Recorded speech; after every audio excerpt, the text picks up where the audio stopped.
Krishna classes के YouTube channel पर बच्चों आप सबका स्वागत है। हमारी जो करंट अफेयर्स की सीरीज चल रही थी उसमें मैं आज आप लोगों के लिए क्लास लेकर आया हूं। तो चलिए ये क्लास अब हम स्टार्ट करते हैं और हमारा आज का पहला क्वेश्चन क्या है। हाल ही में किस राज्य में एडवांस मैन्युफैक्चरिंग हब की स्थापना की चर्चा है, यानी कौन से राज्य में एडवांस मैन्युफैक्चरिंग हब की स्थापना जो हुई है वो चर्चा में है। कौन सा राज्य चर्चा में है बच्चों? केरल चर्चा में है या कर्नाटक चर्चा में है या महाराष्ट्र चर्चा में है या फिर तमिलनाडु चर्चा में है? जल्दी से कमेंट बॉक्स में कमेंट करके आप लोग इसका आंसर दीजिए कि इस क्वेश्चन का सही आंसर क्या है।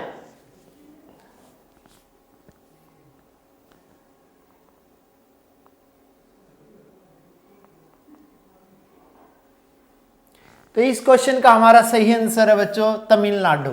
यानी जो एडवांस मैन्युफैक्चरिंग हब की स्थापना को लेकर कौन सा राज्य चर्चा में है? तमिलनाडु राज्य चर्चा में है। जो वर्ल्ड इकोनॉमी फोरम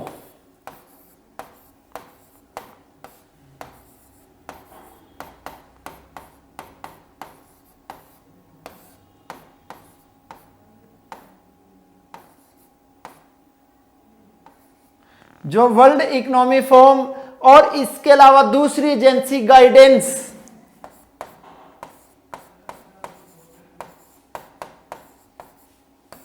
यानी वर्ल्ड इकोनॉमी फोरम और गाइडेंस, इन दोनों को कार्य सौंपा गया है तमिलनाडु में क्या करने का? एडवांस मैन्युफैक्चरिंग हब की स्थापना करने का। इनका उद्देश्य क्या है बच्चों? देखिए, नंबर 1, निवेश को प्रोत्साहित करना।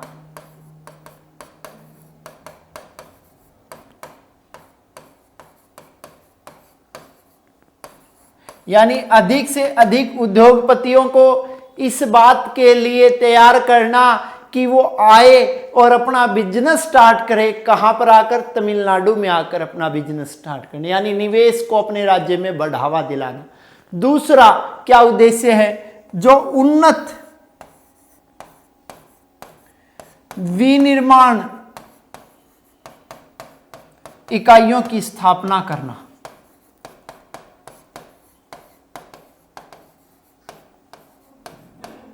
यानी कि जो एडवांस टेक्नोलॉजी पे जो मैन्युफैक्चरिंग यूनिट है वो स्थापित करना। विनिर्माण होता है बच्चों किसी चीज से दोबारा नई चीज का निर्माण करना। जैसे अब खेती में हम खेती कर रहे हैं कपास की, तो कपास हमारे लिए निर्माण है और उसी कपास से हमने बनाया कपड़ा, तो वो क्या है? विनिर्माण। क्लियर? उन्नत विनिर्माण इकाइयों की स्थापना करना। तीसरा, क्षेत्रीय उत्पादन को बढ़ावा देना, यानी लोकल प्रोडक्शन को बढ़ावा देना,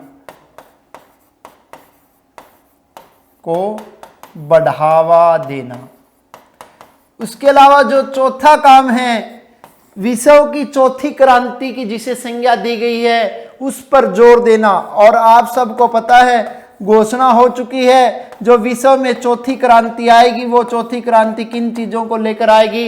एक आएगी आपकी आर्टिफिशियल इंटेलिजेंसी।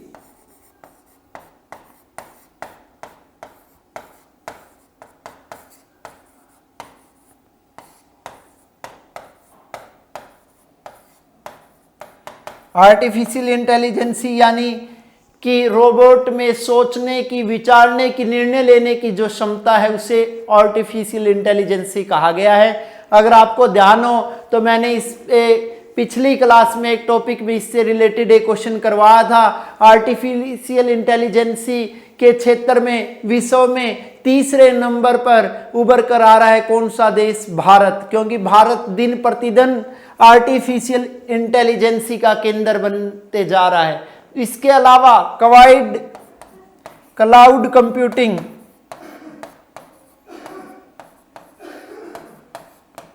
और इसके अलावा जो इसमें अगला पॉइंट है हमारा इंटरनेट, यानी इन सब चीजों पर जोर दिया जाएगा किसमें? एडवांस मैन्युफैक्चरिंग हब में। और यह कहां पर स्थापित किया जा रहा है बच्चों? तमिलनाडु में।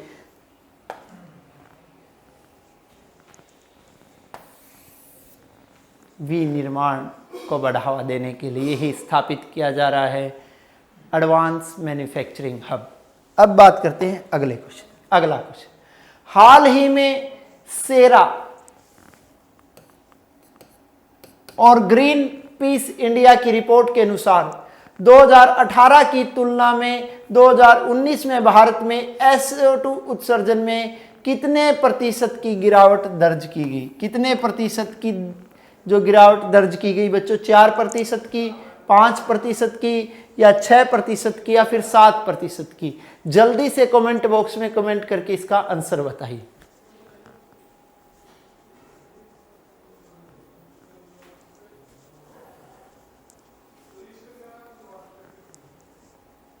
कितने प्रतिशत की दर्ज की गई बच्चों? 6%। सबसे पहले तो आपको मैं सेरा की यहां पर फुल फॉर्म बताना चाहूंगा, जिसका नाम सेंटर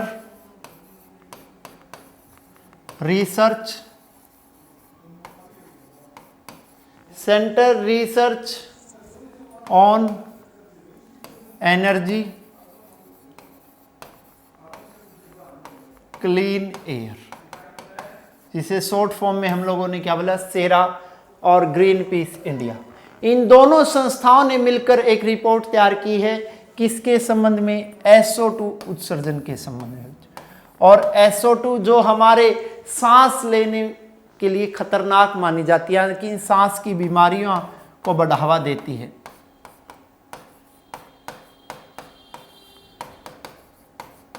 यानी जो हम सांस लेते हैं उसके लिए खतरनाक मानी जाती है। कौन सी गैस मानी जाती है? SO2, जिसमें कितने प्रतिशत की जो गिरावट दर्ज की गई है बच्चों? 6% की गिरावट दर्ज की गई है। जो 2016 से लेकर 2019 तक की यह इन सालों की रिपोर्ट तैयार की गई है, जिसमें कितने प्रतिशत की गिरावट दर्ज की गई है? 6% की गिरावट दर्ज की गई। आपको बता देना चाहूं बच्चों, भारत पिछले 5 वर्षों से SO2 उत्सर्जन के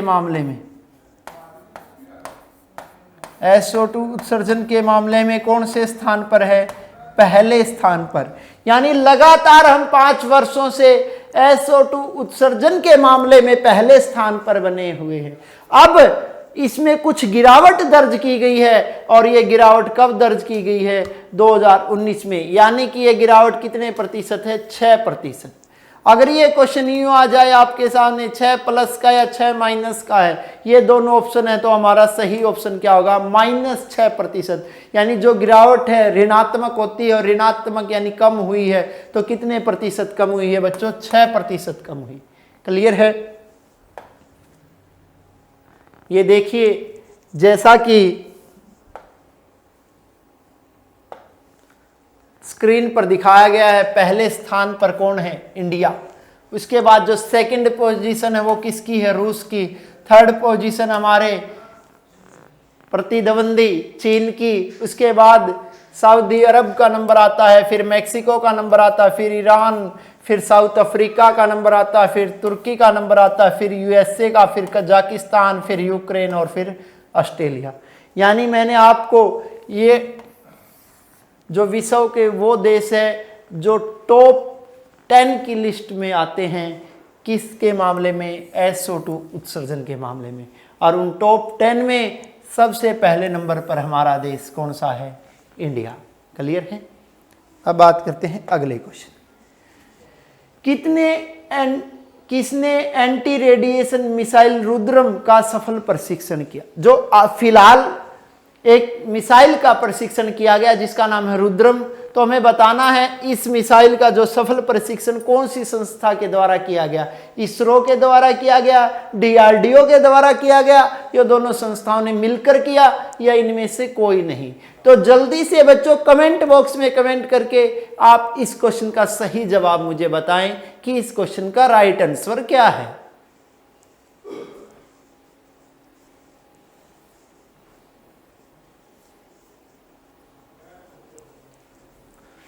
तो इसका राइट आंसर हमारा क्या है बच्चों? DRDO, रुद्रम।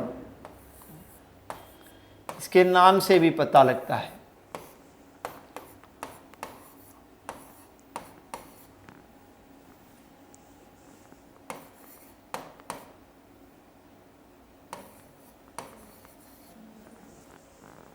ठीक, यहाँ रुद्रम, डी से डीआरडीओ, ए से एंटी, आर से रेडिएशन और एम से मिसाइल। रुद्रम, जिसका हाल ही में सफल प्रशिक्षण किया गया, कहाँ से किया गया? बालासोर। और यह बालासोर जो हमारा केंद्र है, यह कहाँ पर पड़ता है? हमारा ओडिशा में। क्लियर? रुद्रम का संस्कृत भाषा में अर्थ है दुखों का निवारण। संस्कृत में इसका अर्थ क्या है बच्चों? दुखों से निवारण। और आप सबको पता है संस्कृत किसकी भाषा रही? आर्यों की। यानी आर्यों से ही हमें कौन सी भाषा का ज्ञान हुआ? संस्कृत भाषा का ज्ञान हुआ। क्लियर? तो इसका बालासोर से सफल प्रशिक्षण किया गया है। इसका जो सफल प्रशिक्षण किया गया कौन से यान की सहायता से किया गया? सुखोई 30 MKI जो विमान है उसकी सहायता से इसका सफल प्रशिक्षण किया गया। यह पूर्ण रूप से कैसी तकनीक पर आधारित है? स्वदेशी तकनीक पर आधारित है। पूर्ण रूप से कैसी तकनीक पर आधारित है? स्वदेशी तकनीक पर आधारित है। क्लियर? और इसका जो प्रशिक्षण करने से हमें क्या क्या फायदा होगा बच्चों? एक तो हम जो दुश्मन देश हैं, दुश्मन देश के रडारों पर क्या रख सकेंगे? नजर रख सकेंगे। दुश्मन देश के रडारों पर क्या रख सकेंगे? नजर रख सकेंगे। दूसरा, हमें उनके जो रेडियो आवर्ती स्रोत है, रेडियो आवर्ती स्रोतों का क्या लगेगा? पता लगेगा कि इन्हें सूचनाएं कहाँ से भेजी जा रही है, यहाँ कहाँ से प्राप्त हो रही है। दूसरा, उनकी संचार परिसंपत्तियों पर भी, संचार परिसंपत्तियों पर भी क्या रख सकेंगे? संचार परिसंपत्तियों पर भी नजर रख सकेंगे। यानी कि हमें अपने आसपास यानी हिंदुस्तान के पड़ोस में या दूसरे देशों में जो घटनाएं हो रही है उन सब घटनाओं की यानी गुप्त सूचनाओं की हमें जानकारी मिलती रहेगी। क्लियर है? तो इसका प्रशिक्षण किसके द्वारा किया गया है बच्चों? डीआरडीओ के द्वारा किया गया। क्लियर है? ये हवा से सतह पर मार करने वाली मिसाइल है। कैसी मिसाइल है? हवा से सतह पर मार करने वाली मिसाइल है। और हवा से सतह पर मार करने वाली मिसाइल कौन सी है? रुद्रम। तो मैं आपको स्क्रीन पर इसका चित्र भी दिखा देता हूं। ये है कौन सी मिसाइल? रुद्रम, हवा से सतह पर मार करने वाली। क्लियर? जिसका प्रशिक्षण किसके द्वारा किया गया? डीआरडीओ के द्वारा। अगला क्वेश्चन, किसान रथ मोबाइल ऐप का संबंध किस राज्य से है? यानी जो किसान रथ मोबाइल ऐप है उसका संबंध किस राज्य से है बच्चों? असम से है, या फिर झारखंड से है, या बिहार से है, या फिर उत्तर प्रदेश से है। मैं तो आपको इतना हिंट दे सकता हूं कि उस राज्य से है जो चाय उत्पादन में अग्रणी राज्य है। यानी भारत में चाय उत्पादन में वो अग्रणी राज्य है। तो जल्दी से कमेंट बॉक्स में आप लोग कमेंट करके इसका आंसर मुझे बताओ कि इसका सही जवाब असम है, झारखंड है, बिहार है, या फिर उत्तर प्रदेश।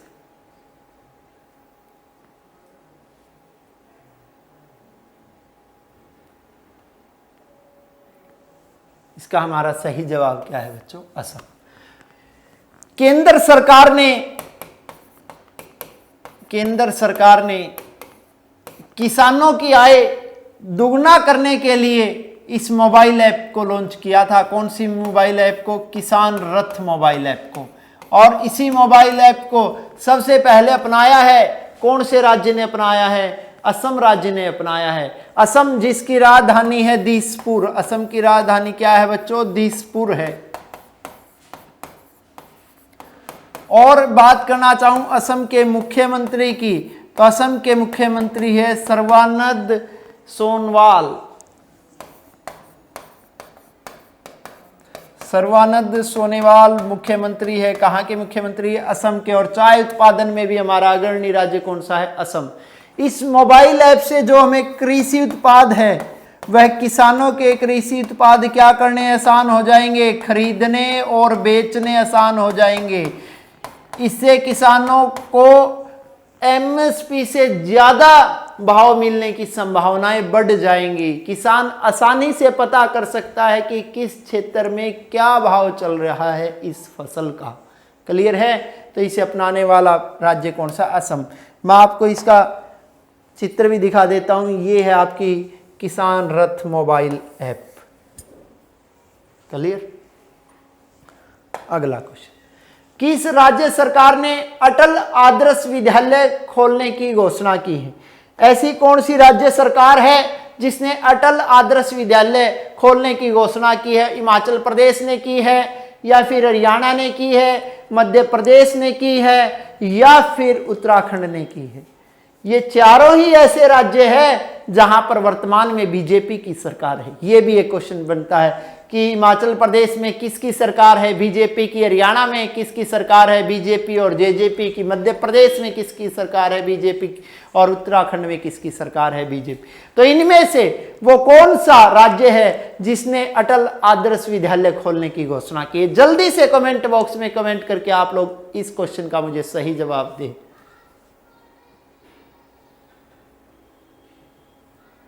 तो इसका हमारा सही जवाब क्या है बच्चों? उत्तराखंड। उत्तराखंड। क्लियर है?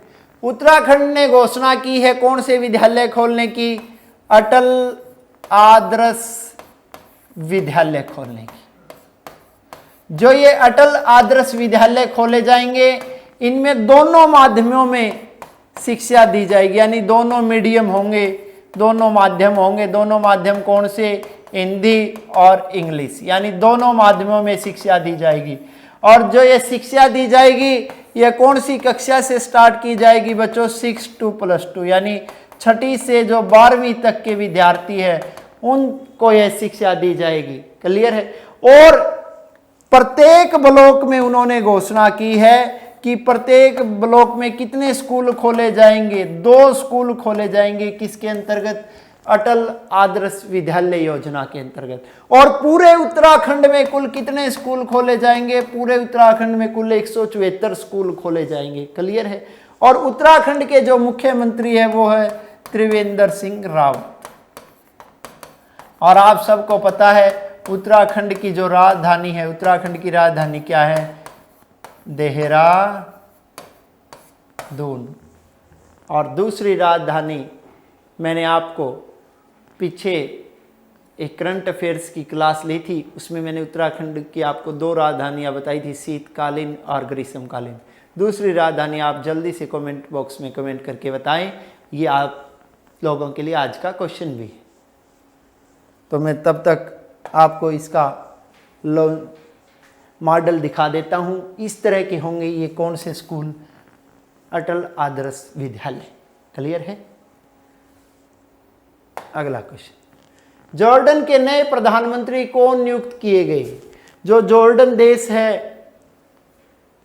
एक अरब कंट्री है, और उसके जो नए प्रधानमंत्री वो कौन नियुक्त किए गए? बिशर अल खसाओने, या बिल अली खालिद, या अली अहमद, या सलमान अली? जल्दी से बच्चों कमेंट करके मुझे आप इस क्वेश्चन का सही जवाब दें कि हमारे जॉर्डन के नए प्रधानमंत्री कौन नियुक्त किए गए हैं।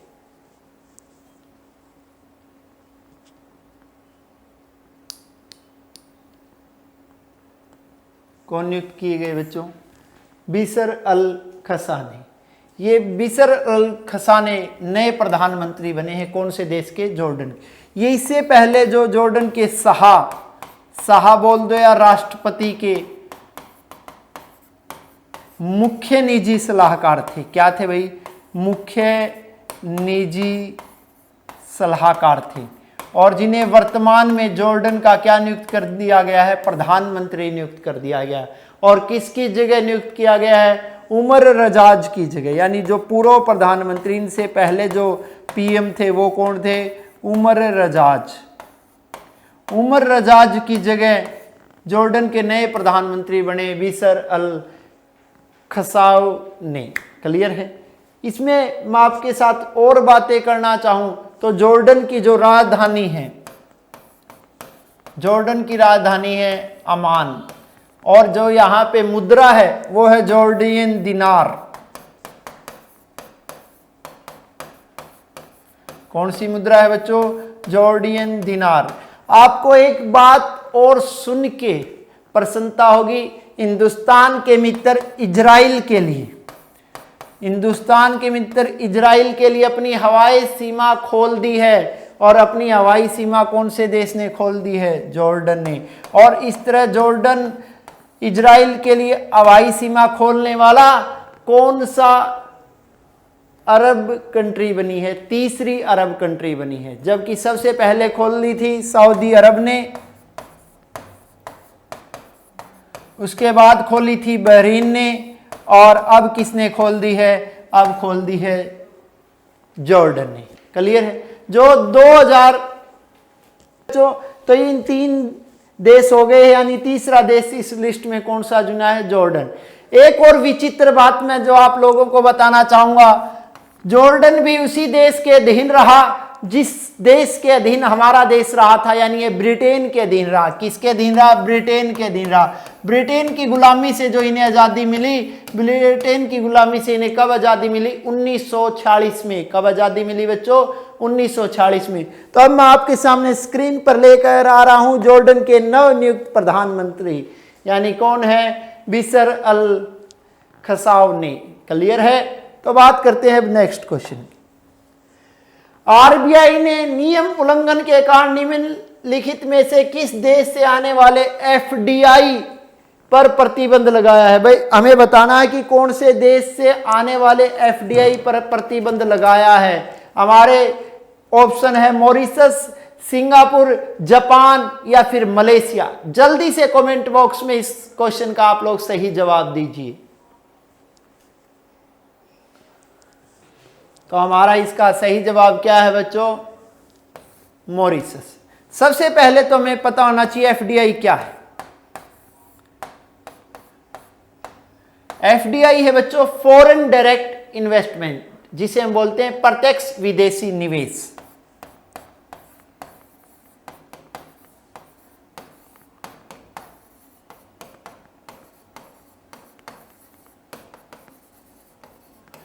किसी भी देश में जो विदेशी निवेश आता है वो कितनी प्रकार से आता है बच्चों? 2 प्रकार से, या तो एफडीआई के रास्ते या फिर पोर्टफोलियो निवेश। आपको पता होना चाहिए किसी भी देश में जो विदेशी निवेश आता है वो कितने तरीकों से आता है? 2 तरीकों से आता है, या तो एफडीआई से या फिर पोर्टफोलियो निवेश। फिलहाल आरबीआई ने कौन से देश पर प्रतिबंध लगाया? मॉरिशस में। प्रतिबंध लगाने का कारण था जो इसके एफडीआई में क्या पाई गई है? गड़बड़ी पाई गई है। उसी गड़बड़ी को मद्देनजर रखते हुए जो मॉरिशस की कंपनियां हैं, यानी मॉरिशस की कौन सी कंपनियां? वित्तीय कंपनियां, वो अब भविष्य में भारत में एफडीआई इन्वेस्टमेंट नहीं कर सकेंगी। इस तरह की गाइडलाइन जारी कर दी गई है। कौन सी संस्था के अनुसार? आरबीआई के अनुसार। क्लियर है? इसके अलावा अगर इसमें मैं बात करना चाहूं, जो मॉरिशस है वो हिंद महासागर में स्थित देश है। कहां पर स्थित है? हिंद महासागर में। हिंद महासागर में स्थित एक द्वीपीय देश है, और हिंद महासागर में स्थित एक द्वीपीय देश कौन सा है? मॉरिशस है। जो 2018 का विश्व हिंदी दिवस, 2018 का विश्व हिंदी दिवस कहां पे बनाया गया था? मॉरिशस में बनाया गया था। इसके अलावा मॉरिशस में किसकी स्थापना की गई है? सुप्रीम कोर्ट की। और इस सुप्रीम कोर्ट की स्थापना कौन से देश की मदद से की गई है? भारत की मदद से की गई। सुप्रीम कोर्ट जो मॉरिशस की स्थापित हुई है उसका उद्घाटन अभी हुआ था जुलाई 2020 में। कब हुआ था? जुलाई 2020 में। और आप सबको पता है हिंदुस्तान की सुप्रीम कोर्ट की स्थापना हुई थी 28 जनवरी 1950 को। और हमारी सुप्रीम कोर्ट बच्चों कहाँ है? दिल्ली में। हमारी सुप्रीम कोर्ट का वर्णन संविधान के भाग 5 के अनुच्छेद 124 में मिलता है। कौन से अनुच्छेद में मिलता है? 124 में। तो इसके अलावा अगर इसमें मैं और बात करना चाहूं तो यूं है, जिस तरह ये हिंदुस्तान है, ये भारत, यहाँ मालदीव, यहाँ से चागोस द्वीप, और यहाँ पे पड़ता है, क्या पड़ता है? मॉरिशस। क्या पड़ता है? मॉरिशस। यानी जो मेडागास्कर के पूर्व में पड़ता है, और मेडागास्कर के पूर्व में कौन सा देश पड़ता है? मॉरिशस देश पड़ता है। क्लियर है? यानी ये एफडीआई, फॉरेन डायरेक्ट इन्वेस्टमेंट, और वो है आरबीआई, जो संस्था का लोगो जिसने रोक लगाई है मॉरिशस की एफडीआई पर। अगला क्वेश्चन क्या है? 8 अक्टूबर को किसने 50 मिलियन फंड का अर्थ शूट पुरस्कार लॉन्च किया? जो 50 मिलियन डॉलर का जो अर्थ शूट पुरस्कार है वो किसके द्वारा लॉन्च किया गया बच्चों? प्रिंस विलियम ने, डोनाल्ड ट्रंप ने, या नरेंद्र मोदी ने, या व्लादिमीर पुतिन ने? जल्दी से कमेंट करके आप लोग मुझे इस क्वेश्चन का सही जवाब दीजिए।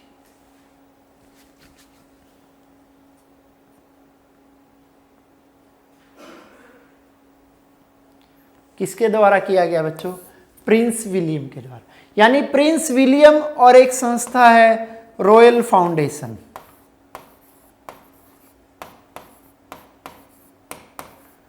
प्रिंस विलियम और रॉयल फाउंडेशन ने मिलकर यह 50 मिलियन डॉलर फंड का एक अर्थ शूट पुरस्कार लॉन्च किया है। उनका यह पुरस्कार लॉन्च करने के पीछे क्या उद्देश्य है? चलिए हम सबसे पहले उस उद्देश्य को, एम को डिस्कस कर लेते हैं। उनका उद्देश्य है जो पर्यावरण में, यानी जो विश्व में गंभीर पर्यावरणीय चुनौतियां आ रही है उन्हें किस प्रकार कम किया जा रहा है। विश्व में आ रही गंभीर पर्यावरणीय चुनौतियों से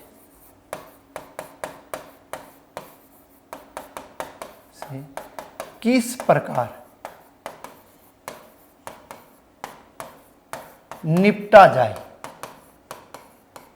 यानी जो विश्व में गंभीर पर्यावरणीय चुनौतियां आ रही उनसे किस प्रकार निपटा जाए, उनसे किस प्रकार छुटकारा पाया जाए, किस प्रकार पर्यावरण को सुधारा जाए, किस प्रकार दिन प्रतिदिन की समस्याओं को खत्म किया जाए। इस क्षेत्र में जो भी संस्था या व्यक्ति काम करेगा उसे वित्तीय सहायता के तौर पर यह पुरस्कार दिया जाएगा, जो कितने मिलियन डॉलर का है? 50 करोड़ मिलियन डॉलर का है। इस पुरस्कार की जो शुरुआत है बच्चों कब होगी? 2021 में, और यह पुरस्कार कब तक चलेंगे? 2030 तक। यानी ये पुरस्कार कितने वर्ष तक दिए जाएंगे? 10 वर्ष तक दिए जाएंगे। जब पहली बार जो पुरस्कार दिए जाएंगे 2021 में, तो इनका समारोह होगा। वो समारोह कहां पर होगा? लंदन में होगा। और इसके अंतर्गत कुल कितने प्रकार के पुरस्कार दिए जाएंगे? 5 कैटेगरी में पुरस्कार दिए जाएंगे, यानी 5 प्रकार के पुरस्कार दिए जाएंगे। क्लियर है? और इसके अंतर्गत कितनी राशि खर्च की जाएगी? 50 मिलियन डॉलर राशि खर्च की जाएगी।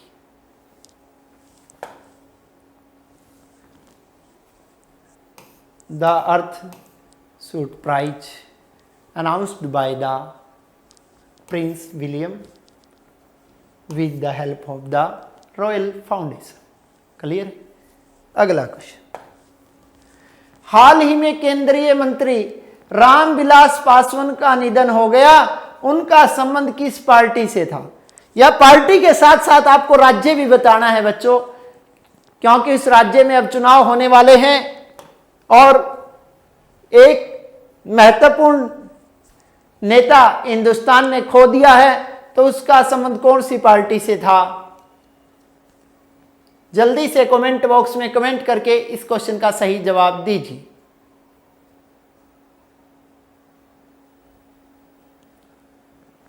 किससे था बच्चों? एलजेपी, जिसकी फुल फॉर्म है लोक जनशक्ति पार्टी।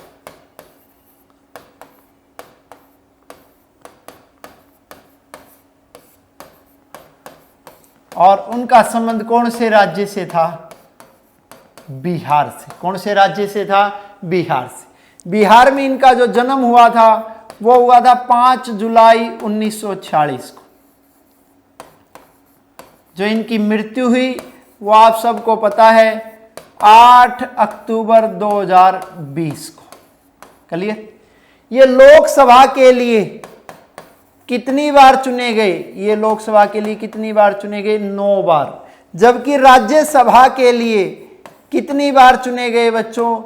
2 बार। इन्हें राजनीति का क्या कहा जाता था? मौसम वैज्ञानिक। इन्हें राजनीति का क्या कहा जाता था? मौसम वैज्ञानिक कहा जाता था। क्योंकि जिसकी सरकार रही उसी के साथ कौन रहे? रामविलास पासवान। इन्हें पहली बार 1977 में बिहार की हाजीपुर सीट से लोकसभा सांसद चुना गया था। कहां से चुना गया था? बिहार की हाजीपुर लोकसभा सीट से सांसद चुना गया था। फिर दोबारा भी इन्हें 1980 में उसी सीट से सांसद चुना गया था। और वर्तमान में यह 2019 में किसके सदस्य थे? राज्यसभा के सदस्य थे। और राज्यसभा के सदस्य होने के साथ साथ ये केंद्र में मंत्री भी थे। और केंद्र में इनके पास कौन सा विभाग था? उपभोक्ता खाद्य एवं सार्वजनिक वितरण विभाग। उपभोक्ता खाद्य एवं सार्वजनिक वितरण विभाग के केंद्रीय मंत्री थे। कौन थे? रामविलास पासवान, जिन्होंने हिंदुस्तान के 6 प्रधानमंत्रियों के साथ काम किया। इन्होंने देश के कितने प्रधानमंत्रियों के साथ काम किया? 6 प्रधानमंत्रियों के साथ काम किया। वो 6 प्रधानमंत्री कौन कौन है? वीपी सिंह, इंदर सिंह गुजराल,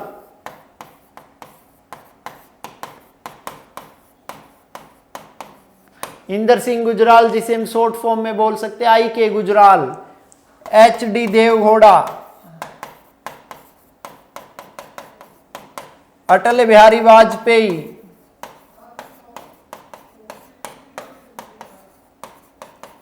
डॉक्टर मनमोहन सिंह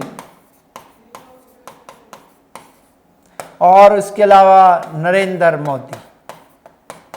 क्योंकि नरेंद्र मोदी के साथ पहले भी केंद्रीय कैबिनेट में थे, जब भी इनके पास कौन सा विभाग था? खाद्य एवं उपभोक्ता सार्वजनिक वितरण विभाग। जब ये 2014 में लोकसभा के सांसद थे, जबकि अब 2019 में राज्यसभा के सांसद थे। क्लियर है बच्चों? तो रामविलास पासवान जी जब जिनका वर्तमान में निधन हो गया है, तो मैं आपको स्क्रीन पर इनकी इमेज भी दिखाना चाहूंगा। ये थे रामविलास पासवान जी। अगला question, long distance runner Joshua Cheptegei ने 10,000 मीटर में वर्ल्ड रिकॉर्ड बनाया है। इनका संबंध किस देश से था? जोशुआ का संबंध बच्चों आपने बताना है, जो वर्ल्ड के बेस्ट रनर बन गए हैं 10,000 मीटर के, उनका संबंध किस देश से था? कनाडा से था, वेस्ट इंडीज से था, युगांडा से था, या फिर चाड से था? जल्दी से कमेंट बॉक्स में कमेंट करके इसका सही जवाब दें। तो उनका संबंध बच्चों कौन से देश से था? युगांडा से था। यानी ये 23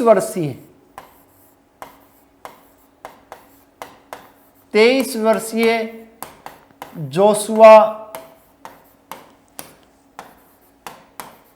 चेपतेगई ने ये जो 10,000 मीटर की रेस थी मात्र 26 मिनट और 38 सेकंड में पूरी कर ली थी। कितने मिनट में? 26 मिनट और 38 सेकंड में पूरी कर ली थी। इस प्रकार उन्होंने सिर्फ 6 सेकंड से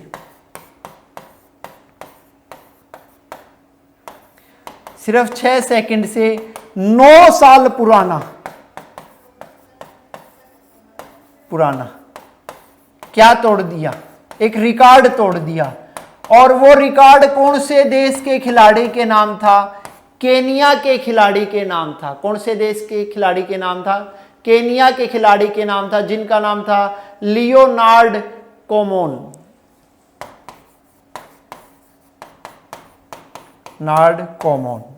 और लियोनार्ड कोमन ने वो रिकॉर्ड बनाया था 26 मिनट और 44 सेकंड में। कितने मिनट? 26 मिनट और 44 सेकंड में बनाया था, और मात्र 6 सेकंड से ही उन्होंने उनका रिकॉर्ड तोड़ दिया और अब विश्व के सर्वश्रेष्ठ रनर बन गए हैं। कौन बन गए हैं? जोशुआ चेप्टेगेई। क्लियर है? अब स्क्रीन पर मैं इनकी इमेज भी आप लोगों के सामने ला देता हूं। 10,000 मीटर वर्ल्ड रिकॉर्ड अब किसके नाम है? युगांडा के इस युवा खिलाड़ी के नाम है। तो हमारी करंट अफेयर्स की ये क्लास बच्चों यहीं पर कंप्लीट हुई। तो मैं आशा करता हूं कि यह क्लास आपके लिए एग्जाम्स में महत्वपूर्ण सिद्ध होगी और इस क्लास से आप दिन प्रतिदिन नई नई चीजें सीख पा रहे हैं। तो शुभ रात्रि, धन्यवाद।